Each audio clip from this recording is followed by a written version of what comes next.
Where is Vietnam, where is Vietnam, where is বট বাহিনী, where is বট বাহিনী। মনা ফাইনালি আমরা ট্রান্সফার মার্কেটের এই কম্পিটিশনে আমরা জিতে গেছি। কোয়ার্টার ফাইনাল থেকে আমরা সেমিফাইনালে চলে গেছি।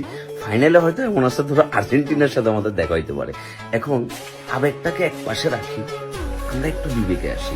যেই পরিমাণ এফোর্ট দিয়ে আমরা ফেসবুকে সামান্যটা কম্পিটিশন আজকে জিতে গেছি, একটাবার জাস্ট চিন্তা করেন যে বাংলাদেশের সিন্ডিকেটের এগেইনস্টে এই পরিমাণ ফুটবল লাভাররা যদি একসাথে আওয়াজ তুলে, স্পোর্টস কন্টেন্ট ক্রিয়েটররা, ফুটবল লাভাররা, জার্নালিস্টরা, বিভিন্ন চ্যানেলরা, বিভিন্ন পেজ, সবাই যদি একসাথে বাংলাদেশের ফুটবল সিন্ডিকেটের এগেইনস্টে আওয়াজ তুলে, আর বাইরের দেশের বাংলাদেশি বংশোদ্ভূত ফুটবলারদেরকে যদি দেশে আনার ব্যাপারে কঠিনভাবে আন্দোলন করে, তাহলে এই দেশের ফুটবল কোথায় যাবে?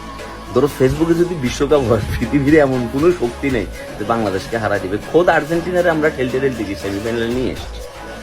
ঠিক আছে, এই ব্যাপারে এখন আমি আসলে কাজটা কেন করছি, বাংলাদেশের ফুটবল সাপোর্টাররা, ফুটবল ফ্যানরা খুব করে চাইছে যে এই ব্যাপারটাতে সাপোর্ট দেয়, দ্যাটস আমি সাপোর্ট দিচ্ছি। বাট রিয়ালিটি ইজ, এটাতে আসলে আমাদের কোনো কিছু আসা যায় না, টু বি ভেরি অনেস্ট। আমি যতটুকু জানি, বাকিটা আমি জানি না আপনারা কতটুকু কি জানেন।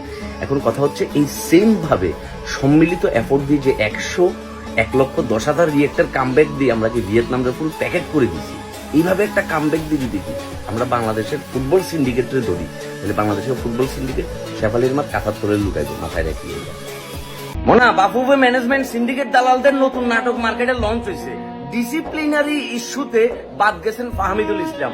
কাকা, কুষ্টিয়ার প্রসিদ্ধ সবুজ পাতা খাই এইসব স্টার জলসার স্ক্রিপ্ট লেখা বন্ধ করেন।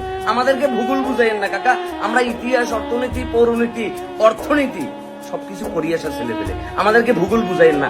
এর আগে যারা প্রবাসী ফুটবলার বাংলাদেশে আসতে চাইছিল, মাঠে নামাইছেন, মাঠে নামাই ইউসুফের সাথে কি করছিলেন সেটা আমাদের কিন্তু জানা আছে। আপনারা জামাল ভুঁইয়ার সাথে কি করছেন সেটাও কিন্তু আমাদের জানা আছে।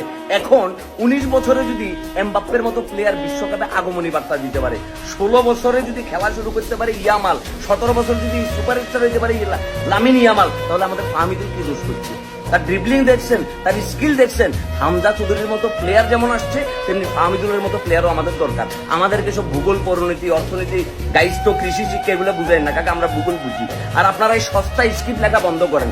বাফুফে ম্যানেজমেন্ট এখন যে স্টেটমেন্টটা দিল যে ডিসিপ্লিনারি ইস্যুতে থাকে, আরে আপনাদের নিজেদেরই তো ডিসিপ্লিন ঠিক নাই। আপনারা নিজেরাই তো বাটপার, সোর্স, সিন্ডিকেট। আপনারা কিছু আপনাদের পোষা পেট, হ্যাঁ পেইড মনে করেন যে কিছু সাংবাদিক পোষেন, তারা তাদের মতো করে মার্কেটে নিউজ ছড়াই দেয়, এবং আপনারা প্রত্যেকটা প্লেয়ারদের কেরিয়ার খাই দিচ্ছেন। আওয়াজ উঠাও বাংলাদেশ, এখনই আওয়াজ হবে।